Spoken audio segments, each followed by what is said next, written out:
প্রথমে সবাইকে জানাই শুভ জামাই ষষ্ঠী। আজকে জামাই ষষ্ঠী, তাই সকাল সকাল এই যে ঘুম থেকে উঠে পড়েছি। আর আজকে তো তেমন একটা কোনো কাজ নেই, শুধুমাত্র ঘরের কাজগুলো করলেই হয়ে যাবে।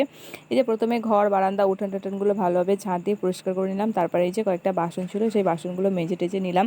তারপরে যে আমার স্নান করে ঠাকুর ঘরে পূজা টুজা দেওয়া হয়ে গেছে। আর এই যে এখন একটু আমি বসেছি আলতা পরে নিতে, যেহেতু যাব বাপের বাড়িতে, একটু আলতা টালতা পরে গেলে তো ভালো লাগে। আর এই যে দেখতে পাচ্ছ শাড়িটা, এই শাড়িটা আমি আজকে পরবো। আর এই শাড়িটা একদম নতুন, আজকে আমি ফার্স্ট টাইম পরবো। আর এই যে আমার বড় ওই যে ড্রেসটা পরবে সেটাও দেখে দিলাম। তার সাথে এই যে মায়ের জন্য যে শাড়িটা নিয়েছি, এই যে দুখানা শাড়ি এখানে রয়েছে, আর বাবার জন্য একটা লুঙ্গি নিয়েছি। তো এই যে তারপর দেখো আমি এই যে বাপের বাড়িতে চলেও এসেছি।